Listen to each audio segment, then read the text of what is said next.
Isang pinagpalang araw sa ating lahat. So, ngayong araw is June 24, 2024. So, ngayon is dadako tayo sa ating panibagong series na tatalakayin natin para sa isang buong linggo. So, bago natin magsimula sa ating series is muli muna nating balikan yung naging series natin last week or itong natapos lang nito kahapon para dun sa mga tao na bago lang na tagapanood at tagapakinig ng ating devotion. So, yung naging series namin last week ay Trusting God in Financial Matter.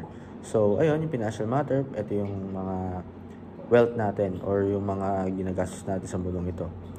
Pwede yung mga pangkain, pang-aral natin, mga gastusin, basta yung mga wealth, kumaga. So, ayun, kailangan natin pagkatiwalaan ng Panginoon.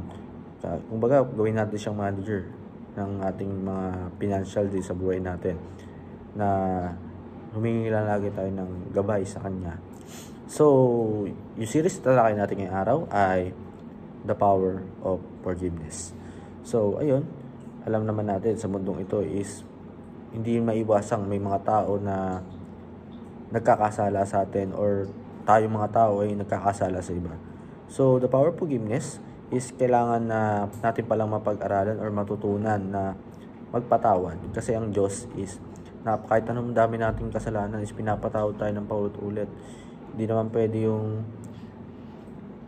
hindi natin matutunan yun. Kasi nga, di ba? Sabi nga, yung ang Diyos is pinapatawad tayo hindi lang isa, dalawa, kundi 7 at tinatimes pa to sa 7. Kaya 77 times 7 pa, di ba? Grabing pagpapatawad yun. Ganun pala dapat yung ginagawa natin kahit na may kasalanan o marami siyang kasalanan sa atin. So, para lumako yung ating talakayan, tayo lumako sa ating Bible verse. Bible verse na talakayan natin yung araw ay Mark chapter 11 verse 25. Ang sabi dito, "And when you stand praying, if you hold anything against anyone, forgive them so that your Father in heaven may forgive you your sin." Sa Tagalog, Marcos 11:25. So, pagpasensyahan nyo na po at malog yung aking video. So, kapag kayo'y tumayo upang manalangin, patawarin muna ninyo ang nagkasala sa inyo upang ang inyong mga kasalanan ipatawarin din ng inyong Ama sa langit. So, bago pala daw tayo sabi niyan, bago natin kausapin ng Panginoon is kailangan pinatawad din natin yung mga tao na nagkakasala sa atin dahil ang Diyos is binuturuan tayong magpatawad. Kaya kailangan pakita rin natin sa Diyos na natututunan natin yun, na adapt natin yung mga tinuturo niya. So, tayo dumako sa ating teaching at application. Ang una sa ating katuruan, you cannot control other people's desire and action, but we can control our own. So, sa totoo naman, sa atin naman talaga nagsisimula yung lahat eh.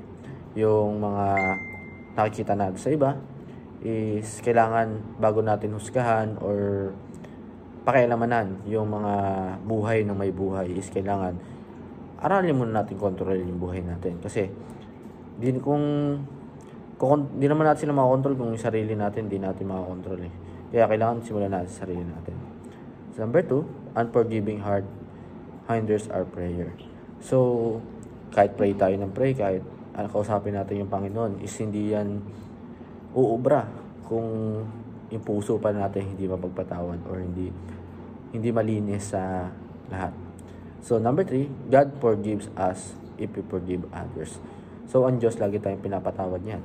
Pero, ang Diyos is papatawarin tayo kung tayo marunong din magpatawad sa iba. So, kung anong ginagawa ng Diyos, kailangan gawin din natin. Hindi lang pwede yung gagayahin lang natin siya na nakatingin, panoorin, or matutunan. Kailangan marunong din natin gawin. So, ayun lang po para sa araw na ito. Naway may natutunan tayo sa pakinig at panonood. God bless to all.